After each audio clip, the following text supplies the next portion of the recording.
साथियों नमस्कार, मैं विनय स्वागत करता हूं आपका अपने YouTube channel our past and future में। और साथियों आज जिस विषय पर हम लोग चर्चा करने वाले हैं वो है हमारी कुछ स्पेशल बुक्स का। और बुक्स में भी हम लोग इतिहास की बुक्स पे आज चर्चा करने वाले हैं। और ये तो सभी लोगों को पता ही है कि हमारी कितनी अच्छे अर्थों में किताबें हमारी दोस्त होती हैं। Books are the best friends, ये सभी लाइन हमने सुनी होंगी। और किताबें जितना भी हम लोग अपने आसपास देखते हैं उसमें कुछ किताबें किसी पर्पस से निर्धारित होती हैं और कुछ किताबें किसी अन्य पर्पस से। तो मैं आपको इन किताबों के साथ साथ ये भी बताने की कोशिश करूँगा कि ये किस किस पर्पस से आप हैंडल कर सकते हैं। तो चलिएगा, तो बिना किसी देर के हम लोग अपनी सीरीज़ पर पहुंचते हैं और किताबों को देख लेते हैं। और हाँ, जिन लोगों ने अभी हमारा चैनल सब्सक्राइब नहीं किया है वो लोग चैनल को सब्सक्राइब कर लें और बाकी अन्य लोग वीडियो को लाइक एंड शेयर करना बिल्कुल ना भूलिएगा। तो चलिएगा, इस सीरीज़ में हिस्ट्री बुक्स की जो पहली बुक है वो आप देखेंगे कि ये है एस.के. पांडे, प्राचीन भारत, मध्यकालीन भारत और आधुनिक भारत। ये तीनों ही पार्ट इसके आते हैं। और अभी मैं उसको जो पिक है वो भी आपको दिखा दूंगा। तो फिलहाल आप लोग देखेंगे कि एस.के. पांडे सीरीज़ की जो तीनों ही बुक हैं, एंसेंट, मिडाइवल और मॉडर्न इंडिया की, तो तीनों ही आप किसी भी वनडे एग्ज़ाम के लिए प्रयोग कर सकते हैं। तो वनडे एग्ज़ाम में जैसे कोई भी प्री स्टेज का एग्ज़ाम है, और ये बुक्स आपको जीरो ग्राउंड से लेकर के जो अपर पीसीएस और आईएएस जैसी सर्विसेज हैं उनके लिए होने वाले एग्ज़ाम्स के लिए भी फ़ायदेमंद हैं। तो वनडे एग्ज़ाम्स के लिए आप सीधे सीधे देख सकते हैं, क्योंकि इन प्राचीन भारत की बुक्स में जो एस.के. पांडे की हैं इसमें डिटेल ज़्यादा नहीं है, इसमें फैक्ट टू फैक्ट है। और अलग अलग एग्ज़ाम्स के हिसाब से जो महत्वपूर्ण बातें हैं उनको डार्क भी किया गया है। तो उन चीज़ों को देखते हुए आप लोग ये देख सकते हैं कि ये कितनी बुक हमारे काम की हो सकती हैं।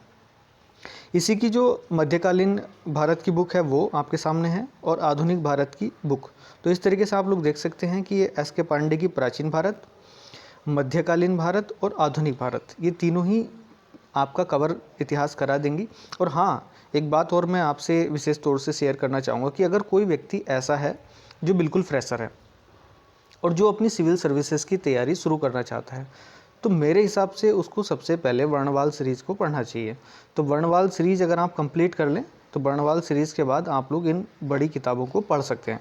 बड़ी का सेंस यहाँ पर ये नहीं है कि इनका साइज़ बड़ा है, छोटी छोटी किताबें हैं, लेकिन अपने आप में एक यूनिक कलेक्शन यहाँ पर आपको दिख जाएगा।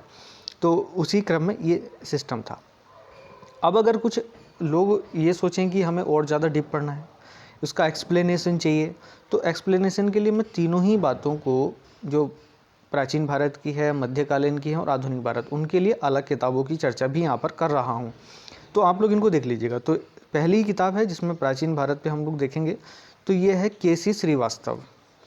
तो नीचे लिखा हुआ है और बुक का जो फ्रंट पिक है वो आपके सामने है। तो एंशिएंट हिस्ट्री की ये काफ़ी मोटी बुक है, और इसके माध्यम से अगर आप सिविल सर्विसेज का मेंस लिखने जा रहे हैं या फिर कुछ आप अपनी नॉलेज को और ज़्यादा इंक्रीज़ करना चाहते हैं, तो आप लोग के.सी. श्रीवास्तव को बिल्कुल पढ़िएगा। यहाँ पर आपको बहुत बहुत सारी जानकारी मिल जाएगी। तो कोई भी टॉपिक यहाँ से छूटेगा नहीं, इस बात के लिए आप बिल्कुल टेंशन फ्री रहें। तो किसी भी प्रकार की कोई दिक्कत यहाँ पर आने वाली है नहीं। चलिएगा, मध्यकालीन भारत में अगर हम लोग देखेंगे तो आप विशेष तौर से पढ़ेंगे हरिश्चंद्र वर्मा को। हरिश्चंद्र वर्मा के 2 पार्ट मिलते हैं। 2 पार्ट में आप देखेंगे, इसमें एक मिडाइवल हिस्ट्री का पहला जो पार्ट 1 है वो 750 ईस्वी से लेकर के 1540 तक। तो 1540 ईस्वी के बाद का जो इतिहास है, जिसमें 1540 से लेकर के 1761 पानीपत के युद्ध तक, मतलब पार्ट 1 में आप देखेंगे कि तो जो मुग़ल आक्रमण हुआ, तो जो मुस्लिम आक्रमण हमारे देश पे हुए, यानी कि जिसमें अरबी आक्रमण है, और 1540 तक, जब तक कन्नौज का युद्ध नहीं हो गया तब तक के लिए, और उसके बाद 1540 के बाद जब 1761 पानीपत का 3rd युद्ध हुआ, तब तक का ये पूरा वर्णन यहाँ पर इस किताब में आपको मिल जाता है। तो बाकी जो चीज़ें हैं वो तो आप पढ़ करके ही पता कर सकते हैं। और मैं, अगर आप लोग थोड़ा इंटरेस्ट दिखाते हैं और अपनी बातों को रखते हैं, तो मैं इन किताबों के एक्सप्लेनेशन भी कर सकता हूँ। मेरे पास जितने भी वर्जन थे या हैं वो अभी सारे पुराने वर्जन हैं। इनके एडिशन जो लेटेस्ट थे मैं उन्हीं की कॉपी लेकर के मैंने आपके सामने इसको दिखाया है। जो मेरे पास थे वो पुराने वर्जन हैं थोड़े से। तो चलिएगा, उस बात से कोई फ़र्क नहीं पड़ता, लेकिन मैं एक्सप्लेन कर सकता हूँ इन किताबों को अगर आप चाहें तो। चलिएगा। और उसके बाद सबसे इम्पोर्टेंट बात, ये तो साथियों किसी भी ऐसे एस्पिरेंट को बिल्कुल नहीं भूलनी चाहिए जो किसी भी एग्ज़ाम की तैयारी कर रहा है। तो सबसे ज़्यादा जो सवाल पूछे जाते हैं वो पूछे जाते हैं मॉडर्न इंडिया से, और मॉडर्न इंडिया में भी जो हमारा स्वतंत्रता संग्राम वाला पार्ट है वो सबसे ज़्यादा इम्पोर्टेंट है। तो उन्हें अलग अलग किताबों से पढ़ना बहुत ज़्यादा इंटरेस्टिंग भी होता है, और इंटरेस्टिंग होने के साथ साथ उसमें काफ़ी सारी नॉलेज भी होती है। तो आप लोग अगर चाहते हैं अलग अलग इन किताबों के साथ साथ अपने मॉडर्न हिस्ट्री के पार्ट को मजबूत करना, तो आप लोगों के लिए तीनों किताबें बेस्ट हो सकती हैं। तो सबसे इम्पोर्टेंट किताब जो बिपिन चंद्रा की है, इसमें आपको पूरा डिटेल वाइज सारी चीज़ें मिल जाएंगी और आप घटनाओं को देख सकते हैं क्रम वाइज। BL ग्रोवर, ये और भी ज़्यादा इंटरेस्टिंग किताब है साथियों, इसमें आपको जानकारी तो मिलेगी और साथ में इंटरेस्टिंग फैक्ट भी यहाँ पर बिल्कुल अच्छे तरीके से मिल जाएंगे। तो अगर ये भी पढ़ना चाहते तो BL ग्रोवर, जिसमें यशपाल और अलका मेहता ये सब हैं, तो वो किताब भी आप देख सकते हैं। और ये किसी भी आप जो ऑनलाइन शॉपिंग वाली साइट्स हैं, चाहे वो अमेज़न हो या फिर फ्लिपकार्ट हो, उन सभी पे उपलब्ध हैं सारी किताबें। तो अगर इस लॉकडाउन में अगर आपको कोई दिक्कत हो रही है तो आप लोग ऑनलाइन जाकर के इन किताबों को ख़रीद सकते हैं, परचेज़ कर सकते हैं। और उसके बाद सबसे छोटी सी किताब और माई फेवरेट बुक, वो आप देख सकते हैं, ये है स्पेक्ट्रम की। तो स्पेक्ट्रम की बुक को आप लोग देख सकते हैं, छोटी सी बुक है और इसमें बड़ी डिटेल के साथ और चैप्टर के बाद में एक सारांश भी दिया गया है, और वो सारांश पढ़ने में साथियों बहुत मज़ा आता है। तो आप लोग अगर चाहते हैं कि पूरा चैप्टर पढ़ने के बाद आपको नोट्स बनाने की ज़रूरत ना पड़े, तो आप लोग पढ़िएगा स्पेक्ट्रम, और मॉडर्न इंडिया आपकी कंप्लीट हो जाएगी।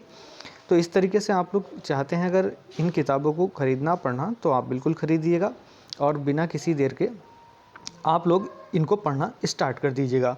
तो चलिएगा, ऐसे ही मैं अन्य जो सब्जेक्ट की बुक्स हैं वो भी आपके सामने जल्दी लेकर के आऊँगा, और तब तक आप इन किताबों को पढ़ लीजिएगा। और हाँ, एक बात और, कि अगर ऐसा लगता है कि हमें किसी स्टेज पर मुझे इन किताबों को डिस्क्राइब करना है, तो आप लोग प्लीज़ बता दीजिएगा, ताकि मैं अपने क्षमता के अनुसार इन किताबों को एक्सप्लेन कर सकूं। तो मैं एक एक करके किताबों को एक्सप्लेन भी कर दिया करूंगा, तो उसकी चिंता आप लोग ना करें।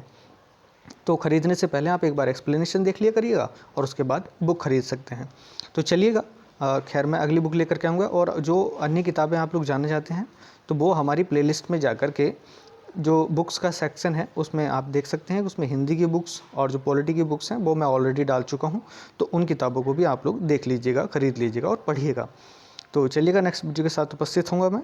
तब तक के लिए धन्यवाद। जय हिंद।